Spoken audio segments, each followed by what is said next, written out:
I keep it down like this, but you can even like tilt it up a little. You know, just boom. Now, it may be distracting. If it is, then shut it down. I mean, push it down. That's fine. Oh, you're first, right? You can do the countdown if you want. I love doing the countdown.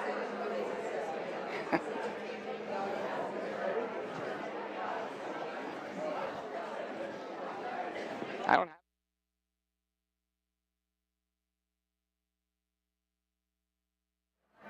Welcome. Please rise in body and or spirit and join in singing our first hymn, How Could Anyone?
Welcome.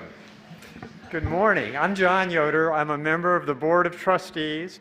I'm also a member of our wonderful choir, which you are welcome to join. We welcome everyone to our service today and extend a special welcome to our visitors that are here with us today and those using our streaming service. As visitors, you're encouraged to participate in all the special events, classes, and programs offered at the church.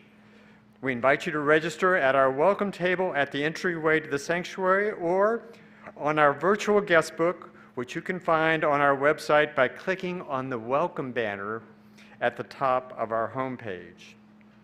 If you register, we'll send you our very informative weekly newsletter called Contact and Zoom links to all our virtual events. If you'd like to learn more about us today, you can join other newbies in a circle of chairs in the courtyard where we'll be happy to answer your questions and get to know you better. One special announcement today, this is new member sign-up Sunday. If you're, yeah. One of us is very excited about that. If you're interested in becoming a member of this congregation, please join the minister, president of the congregation, and the chair of the membership committee in the minister's office, which is in the Lexile wing across from the sanctuary, about 15 minutes after the service. We invite all of you to enjoy coffee, delicious cookies, and conversation after the service in the courtyard today. And now, Terry Hussinger has a special BidFest announcement. Terry?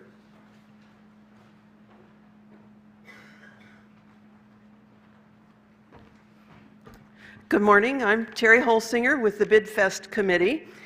I was listening to WUUCS, the radio station, on my way here this morning, and they have an all-points bulletin out warning of long lines of people winding around the block, cars backed up Fruitville, and ticket scalpers trying to hawk much sought-after tickets to BidFest for Saturday, November 4th.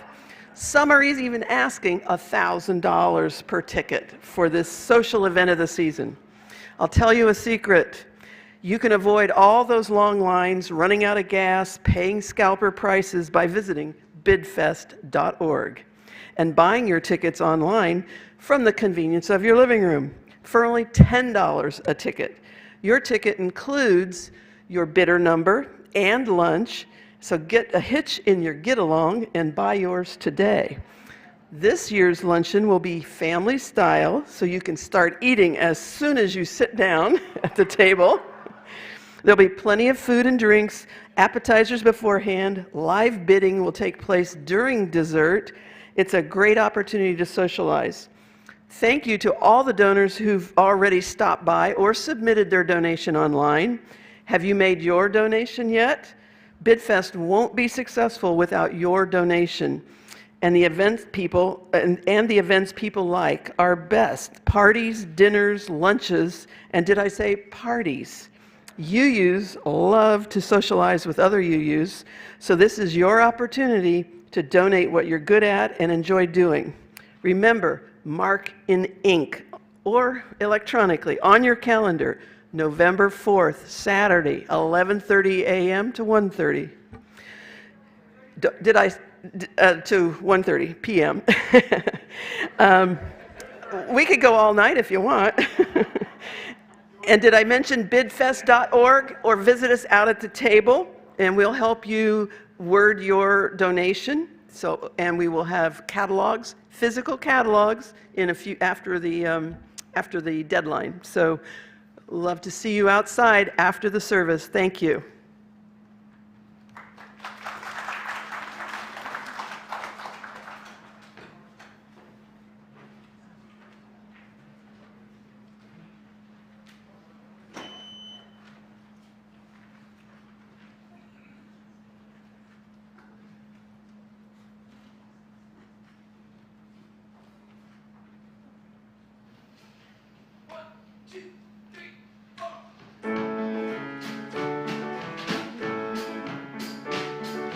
Bend the arc and break the ceiling.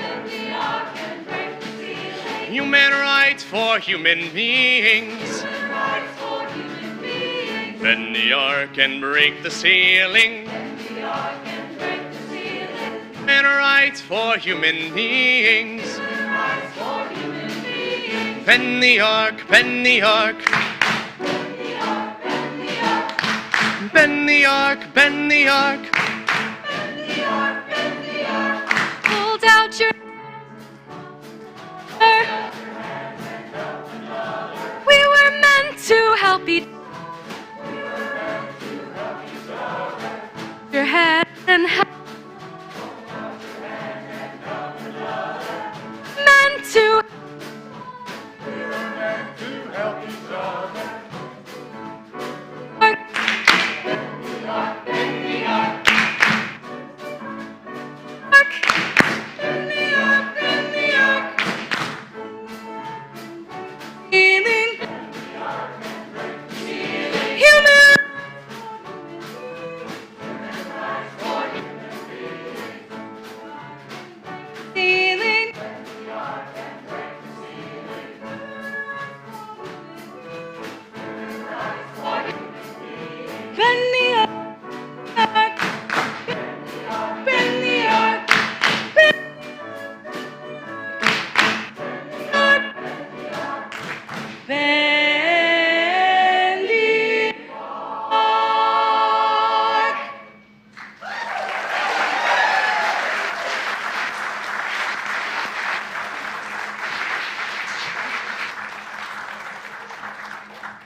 Wow, that was great. And drums, too. My dream has come alive here.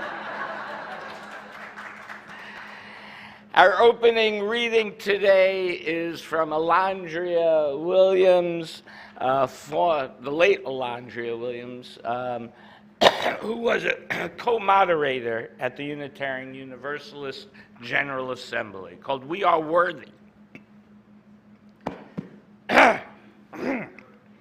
Just trying to build it up a little, I guess. We are worthy not because of what we produce, but because of who we are. You are not worthy because of what you offer, not because of what's in your mind, not for the support you give others, not what you give at all. We are worthy and whole just because. We are not disposable. We are needed. We are the very people that have withstood everything that has been thrown at us. And as Maya Angelou would say, still I rise. We arise from the pain. We rise from the grief. We rise from the limits people put on us and the limits we put on ourselves. We rise to be the children and the ancestors. We rise to be our true selves in relationship to our families and to our communities, recognizing and liberating our whole selves, honoring them and others as we strive for abundant communities, abundant lives, abundant relationships, and abundant values and cultural manifestations. You are worthiness personified. I, you, we, worthy and desire life, for we are now fighting for our very existence. Imagine what we would create if we were not always in this struggle. Imagine what we would envision if we were just allowed and just let be to go there. So tired of always having to resist, to fight, demanding and pushing. To everyone that has the courage, the power, the ability to co-create what we want and need while rooted in what we cannot lose and who we are. You are the visionaries. You are the hope. You are the ancestors' dream. No, you might not end not everyone end up on a list somewhere, but you are on a list in someone's heart and mind. And it's how you move in the world so people can see by example. You are the embodiment of what we need. The embodiment, not of productivity, but the embodiment of radical love, care, and sanctuary. It's time, embodiment time, living one's values out loud. Let me every day live my values out loud. Let us live out our values out loud, embodying our values, not the productivity quotient, but beyond productivity, past productivity, true embodiment, life. And now, as I invite Anna will come up and light the chalice, please join with me in affirming our first principle. As we light this chalice, the symbol of Unitarian Universalism, we affirm our first principle, the inherent worth and dignity of every person.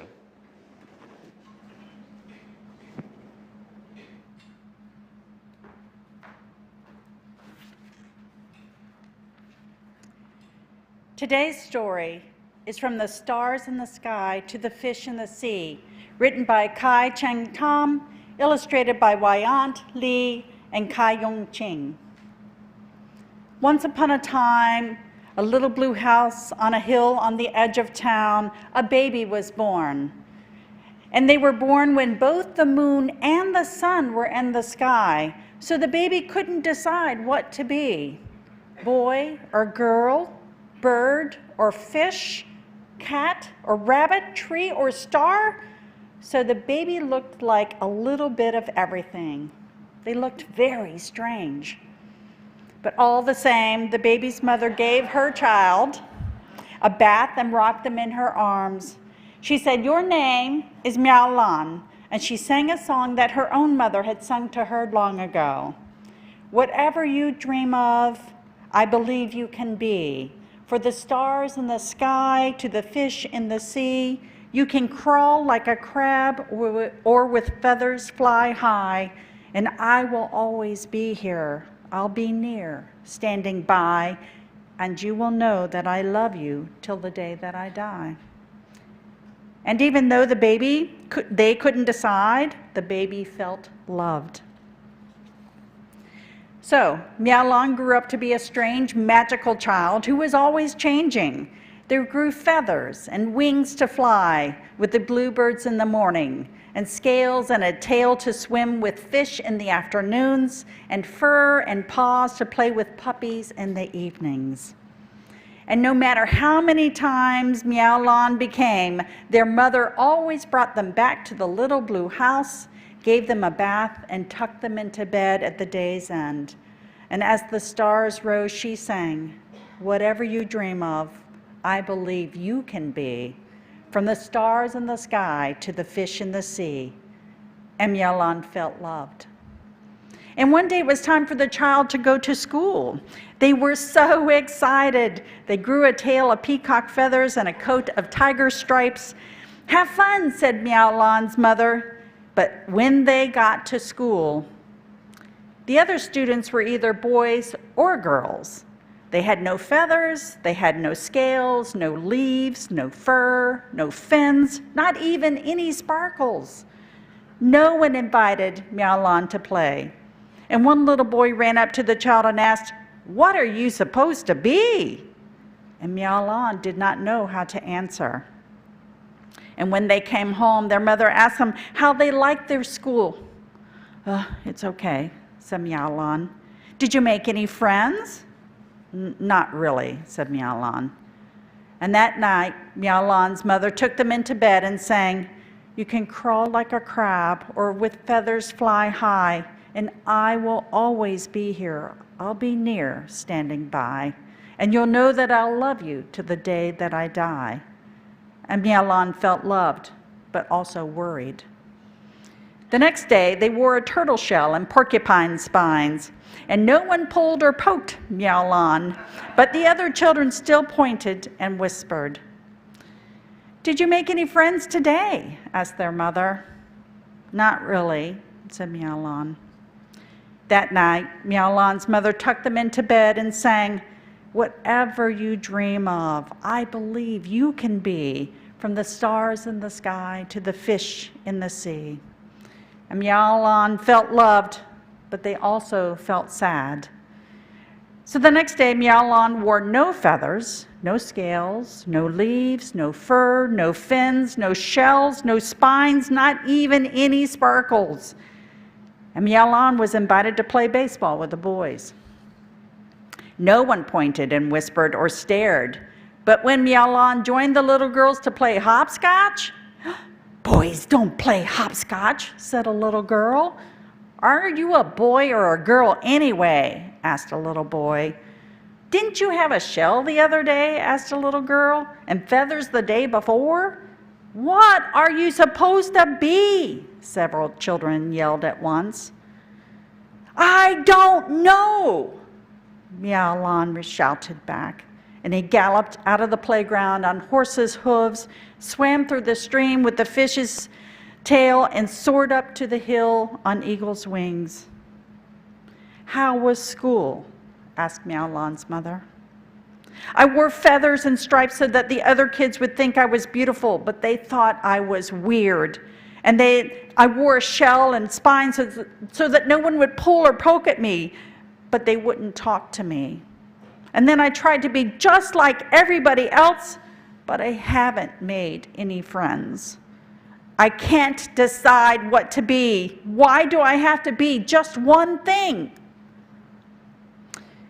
"It isn't always easy to be different from everyone else," said their mother, "but you can only be who you are." "But what if the other children don't like who I am?" sniffled Mialan. And their mother smiled sadly. "I don't know," she admitted, "but I do know this. Whatever you dream of, I believe you can be, from the stars in the sky to the fish in the sea." And Mialan felt loved, and that night they slept a deep sleep. So the next day, Mialan wore fur and feathers, scales, leaves, and many sparkles that glittered like stars.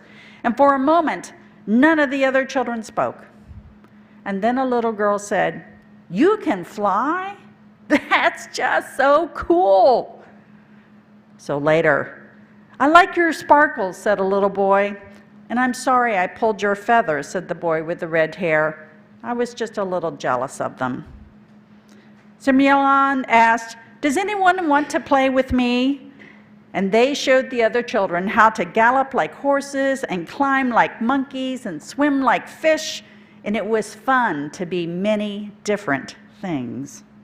And the child of fur, feathers, scales, leaves, and sparkles, who is neither boy nor girl, but many things and always changing, felt happy. And in the little blue house on the hill on the edge of town, Miaolan's mother smiled and sang her song that her mother had sung to her once. Whatever you dream of, I believe you can be. From the stars in the sky to the fish in the sea, you can crawl like a crab or with feathers fly high, and I will always be here. I'll be near, standing by, and you'll know that I'll love you till the day that I die. And whatever you dream of, I believe you can be, for you are my child, courageous and free. That's the end of the story. And I cannot think of any better words to describe the heartaches and challenges those of us who are different face in our everyday lives, filled with stereotypes and norms. It also shows the unconditional love that our parents can give us as we go on this journey. And it is my hope that those in power hear this story and understand that instead of using preconceived ideas of who we are and what is the norm, that we are all humans. So now I'm going to invite our younger UUs to join their teachers in their classrooms as we explore the gift of heritage. Thank you.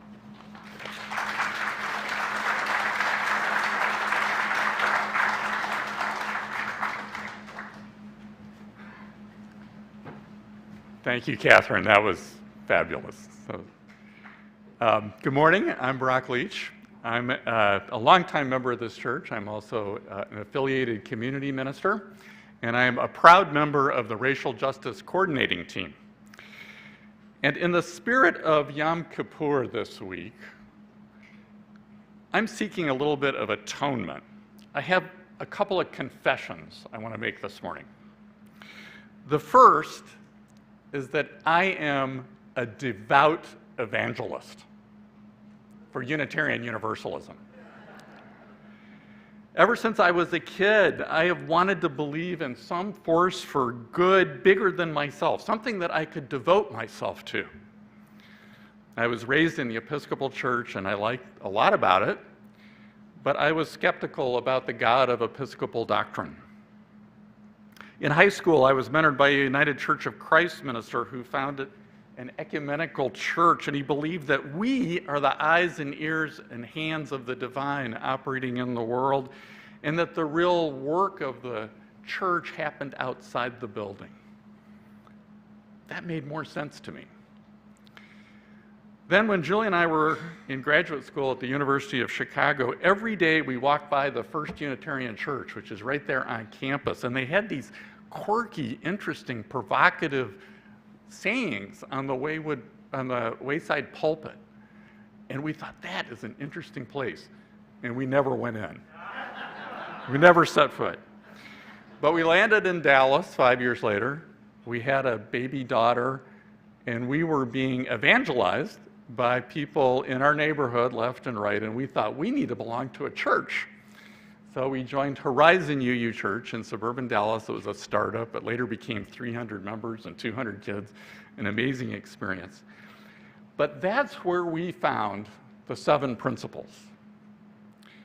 We fell in love with the principles, that the elegant prose, the symmetry, ranging from the inherent worth and dignity of every person to our interdependence with one another and the rest of creation, and all the other principles tying those two ends together.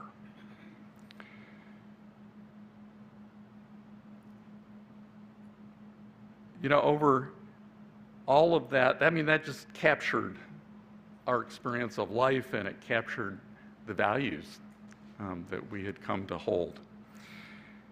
And over the last 36 years, we have become more devout. We raised our kids in this faith. Both of us have played lots of different roles. And 17 years ago, I quit my corporate job and went to seminary. And with every passing year, I become more convinced that the world needs Unitarian Universalism.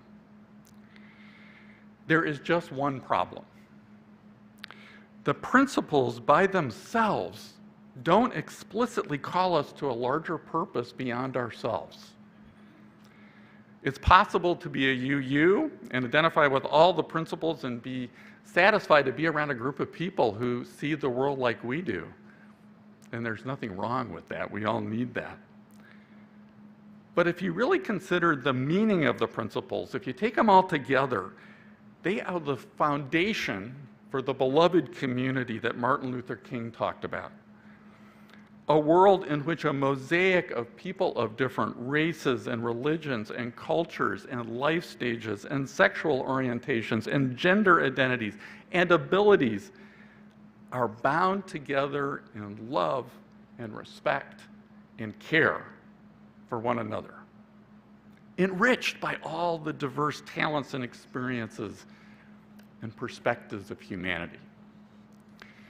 So over the last few years, our denomination has come to grips with the fact that our congregations don't look like the beloved communities, typically, that our principles prescribe. They are on average older, whiter, better educated, and less diverse than the communities that they're located in.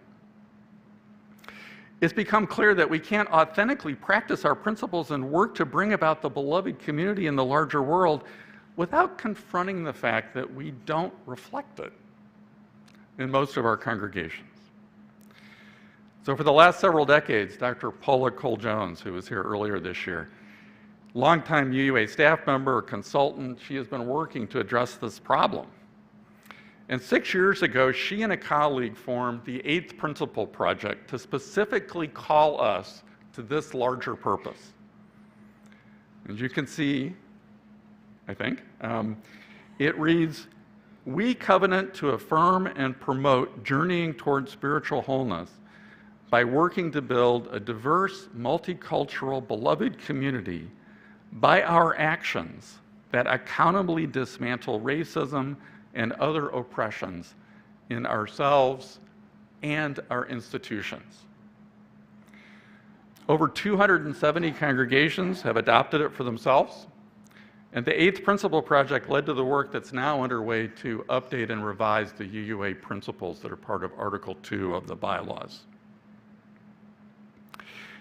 The principles, as we know them, are all incorporated in a set of values that have love at the center and with beloved community as the overarching purpose. Now that's a force for good that's bigger than myself, that I can devote myself to. So my second confession this morning is that it has taken me a little while to let go of the specific language in the 7 principles that I love. But I have come to the realization that the substance of them is not going away. It's being reconfigured in service of a larger purpose, demonstrating in our own congregations what it means to be a beloved community. Our country urgently needs this demonstration right now. We are a faith uniquely positioned to show how it's done. And I know it's possible because I see it happening already. I hope you will join me in voting for the 8th principle to adopt it at the congregational meeting on October 15th. But please, if you have questions or you have concerns or you're wondering about aspects of it, please see me or see anybody else in our racial justice coordinating team after the service today or in later services. We would love to talk with you. Thank you.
Good thing I remembered my passcode.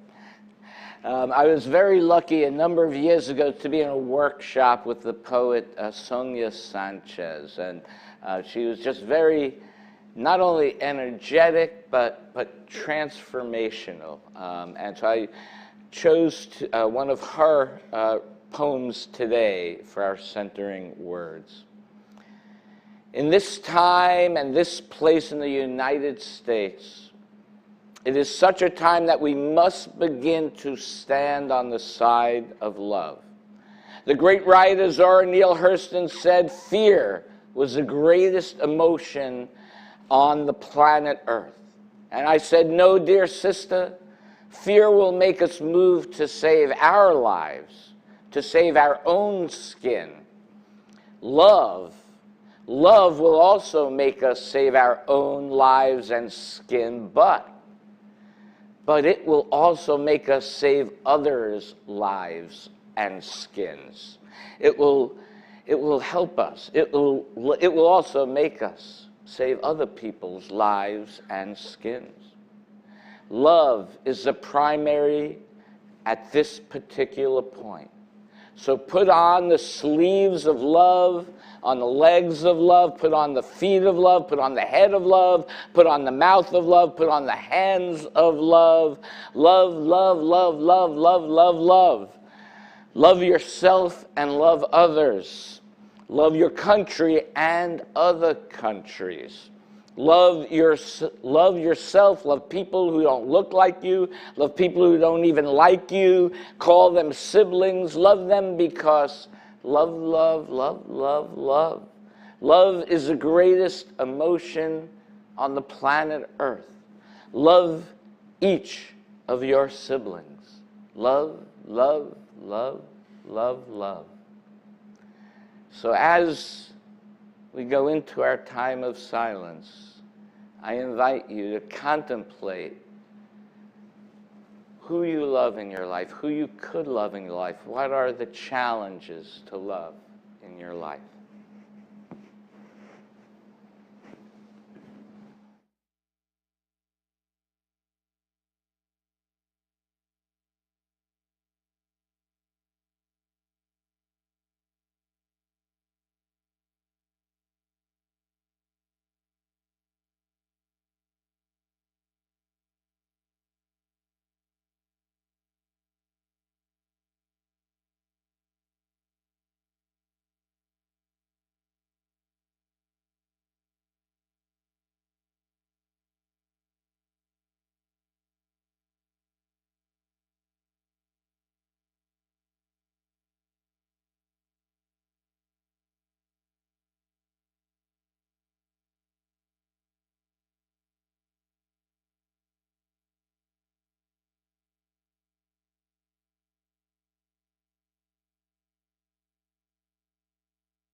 Hi, everybody. So I was in the Interweave meeting the other day, and for those who aren't in it, I think it's kind of like the rainbow meeting. And Reverend Jay thought maybe I had some things to say about being erased. So in my life, there's so many times that I felt that it would be easier if I didn't exist. It would be easier for everybody around me, not me, of course, if I were erased. When I was a young kid, I was different than everybody else. I didn't know why. I was a tomboy. It was more fun. My mom really wanted, she really wanted a girl. She really wanted a doll. And she really liked to dress me up in pink and ribbons and long hair. And okay, I was a cute kid, let's just be real. And I looked good in pink and ribbons, but you know, those things itch. And they don't make it very good to climb trees. And my mom she was a force to be reckoned with in a good way. She did not want to fit the mold that was handed down to her. She wanted to fight for women's rights. She wanted to have rights herself. And she told me I could be anything I wanted to be. But she didn't quite understand the gay thing. And I didn't really want to be gay. I just wanted to be. I didn't even know what I was. So I knew I wasn't the same as the other kids. I knew that growing up, I really enjoyed sports. And my mom was like, you can play sports. And she went to the town hall and she said, my kid wants to play sports. And they were like, sure she does, honey. We'll let her try. And when she fails, the problem will go away. And my mom was not one for failure. So she hired a friend's son happened to be recruited for an AA League baseball. And that young man taught me how to play baseball. And then we had tryouts. And at the tryouts, it was agreed that I should be the shortstop of the team. That did not go over very well with the community that I lived in. It especially did not go over well with the young man who was the shortstop before I showed up, or his father, the coach of the team. Warren was a very good player. He had long brown hair, and I had short brown hair. So when it was announced that there would be a little girl on the team, the neighborhood showed up to be, I wouldn't call it supportive, but they showed up. And my mother had called the newspapers to say, my kid wants to play ball and we're trying to start something in our neighborhood. So then some of the local newspapers, nothing really big, but some local newspapers showed up and they were like, is that young girl out there on second base? She's doing so well. Well, the next game, Warren had no hair at all. Our relationship did not get any better. And that was probably the first time in my life that I realized that the neighborhood and the people I lived with were not really that accepting of me, and my first experience with wanting to be erased. In high school, my friends went on to dating and being boy crazy, and I just thought they were crazy. I didn't know what they were going through. I knew I was different. I didn't have words for it. I couldn't explain it. I just knew I didn't fit in. After high school, I decided that I needed to get out into the world and be on my own. So I joined the Army, a very accepting environment for someone who's different. They didn't really want people to be different either. And this was the 80s, and it was before the don't ask, don't tell. By this time, I had figured out that I was attracted to women. I figured that out in my senior year of high school. But like most younger folks that don't have role models or don't see themselves in the community around them, I thought that I was just weird. I thought that I and my girlfriend, had invented something that had never been done before in history. When I got into the Army, I was awakened by the other women who were in the Army that had had relationships with women, and they approached me and they said, "Are you family?" And I was like, "What the hell is that?" "You know, family." I don't know what family is. You know, are you one of us? "I'm a woman and I'm in the Army, so I think so." And it took me some time to figure out what family was. Are you gay? Are you, I was like, "What's gay?"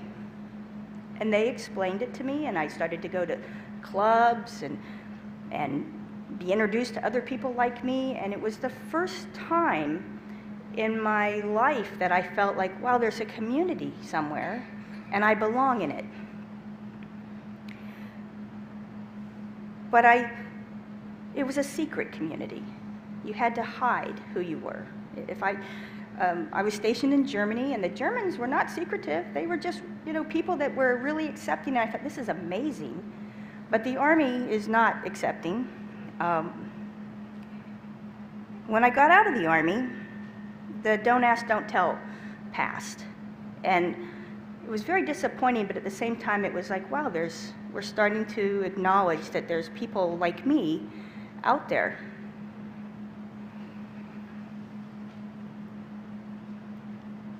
Susie and I, when we met, we took a vacation when she decided to retire. We went to Tennessee. We had been in our relationship probably, I'll just throw a number out there. You know it's going to be wrong. I'll say like 10 years, roughly. Thanks, hon. We were afraid to be a couple in Tennessee. We had taken off our commitment rings. We had hidden it. We were everybody thought we were sisters. They still think we look alike. We're nothing. We're the same height and we're round, but that's about all we have in common. That makes us sisters, I guess.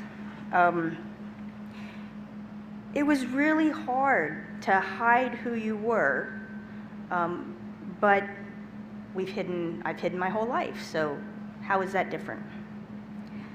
Due to circumstances that were beyond our control that summer, I stayed in Tennessee, and Susie came here, and she was taking care of my mom, who was sick, and I was taking care of, I'm going to call them a herd of cats, at a campground where we were staying, and I was taking care of the camping equipment and bringing it back. And while she was here, she came to this congregation. Susie grew up with UU, and to her it was really important to have religion and community in her life, and I had no idea what she was talking about. Matter of fact, I thought she was kind of nuts, because who goes to a church to get community when you're gay? Yeah, that doesn't happen. When I got here, I came to this church, and my first impression was, wow, there are so many gay people here. And the reason I had that impression is that a lot of folks had this name tag with this rainbow on it. And I thought, there's like 50 gay people in this church. And it turns out there were maybe 4, but you had a really good presence. And I was like, well, this is really neat. And my first sermon that I came to, the temporary person here, Margaret, it happened to be Gay Pride Month. It happened to be this month. And I remember sitting there and crying because I was hearing somebody talk about my community in this pulpit, and I wasn't being erased. I was being embraced. That meant so much. Susie and I got married and had our celebration in this church. This church has become our community. I look at the events that are happening now in the world and how we're trying to remove the strides that we've made. I see people like myself on TV now. Young people are free to be who they want to be.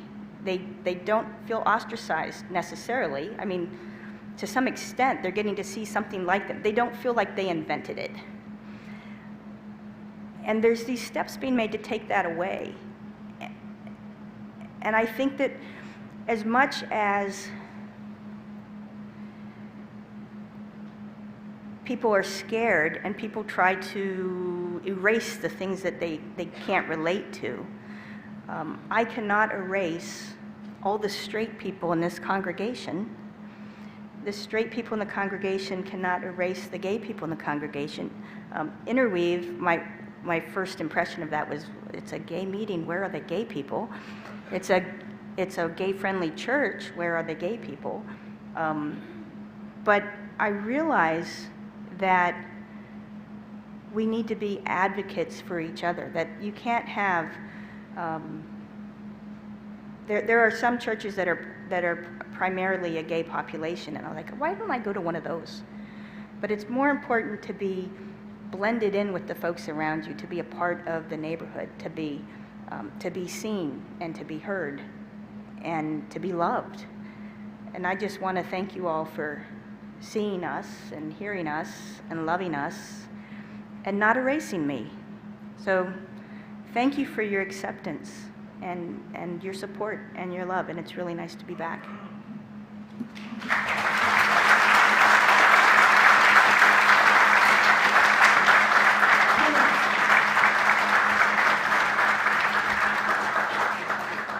One thing that we also appreciate your acceptance of is our weekly offering.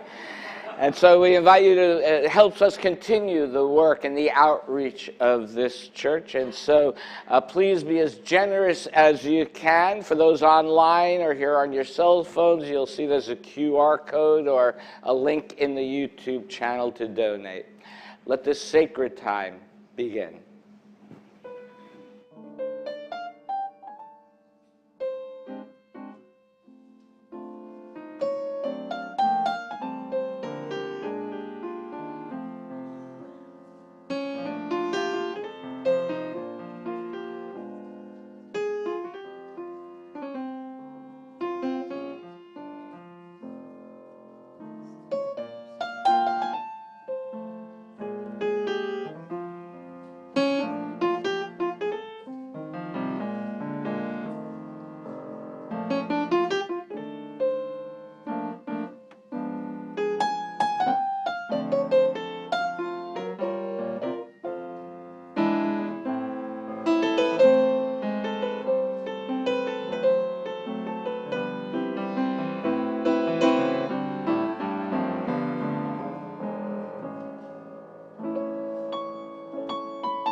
Kristen Arnett, and she wrote an article in Time magazine which is titled, "I Know What It's Like to Be a Florida Teen Who Can't Say Gay.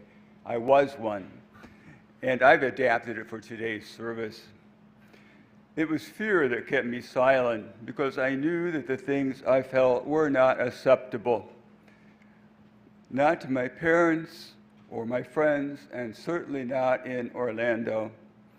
I found places online where I could hide, small hubs of support, but there was none of that relief in high school in the late 90s.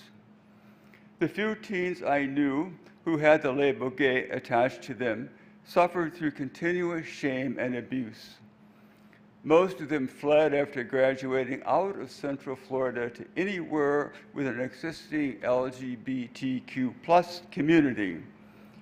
Young people already faced with the stress and anxiety of coming out knew that the additional obstacles placed in front of them by the edicts of our conservative state meant they wouldn't be able to thrive. It took years of stewing and anguish for me to finally come out. It took finding the words. Those words led me to a queer community, allowing me to understand that I wasn't alone. Only then did the fear begin to dissipate. It's been more than 20 years since I graduated high school, yet the repression of LGBTQ plus youth in Florida remains much the same, with the passage of the Parental Rights and Education Bill, more commonly and accurately called the Don't Say Gay Bill. It bans public schools from teaching kindergartners through third graders, and subsequently they've added 12th grade, about sexual orientation or gender identity, or in a manner that is not age appropriate or developmentally appropriate for the student. It allows parents to sue the school districts for violations. The state is trapped in that same cycle of wordlessness with queer and trans people, unable to speak the truth of our lives. It is a blanket meant not to comfort, but to stifle and to smother. It wants to eradicate us by denying our voices. The young people affected by this are in the same position I was in as a teenager.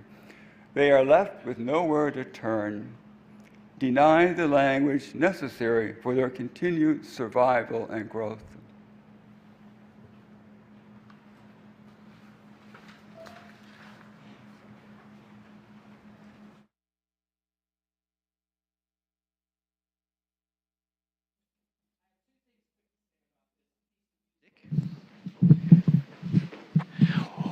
One, we picked this song when we knew that there was a discussion about a new name for this organization, and we said, "Oh, this piece is called I Got a New Name. It's perfect for this."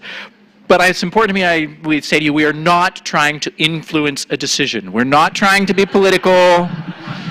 We're not picking sides. We just thought it was appropriate and perfect. And the other thing is that this has a tradition in gospel music, and we support that tradition. We really respect that tradition. But we're, again, not trying to push any sort of theology. We just thought it was a lot of fun to sing. Have fun. 1, 2, 3.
Well, you could have gone, I was thinking when you were speaking about that, we could have gone with it's a new name when someone is transitioning from male to female or female to male. So that was another way you could have taken that hymn as well. So anyway, so the one good thing about all of this is now I have a sermon pre-written for later in the year.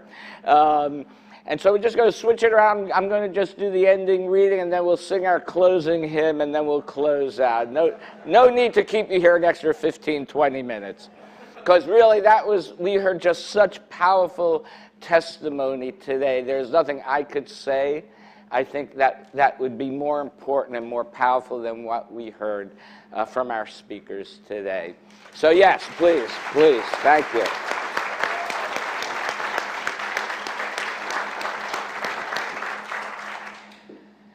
So we should not have to shout, we should not have to fight, we should not have to plead for our right to be who we are, for our right to live the way we live, for the right to love the way we love. No matter what others might say and do, we are here, all of us together. And we will fight, we will shout, we will plead. Whatever we have to do, our actions will not be torn asunder. Our lives will not go back in the closet. Our voices will not be silenced. We will never be erased. We are here to stay. And now I invite you to rise in body and our spirit as we sing our closing hymn, Answering the Call to Love, with as much spirit as you can.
Chalices, God. Now we know that flame in our light is still burning bright.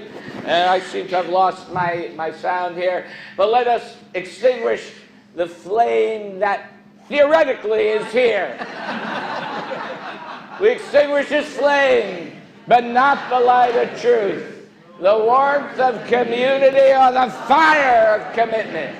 These we carry in our hearts until we are together again. Thank you all for your presence here today. Thank you. And enjoy coffee hour. And if you want to become a new member, don't forget to join me in the minister's office.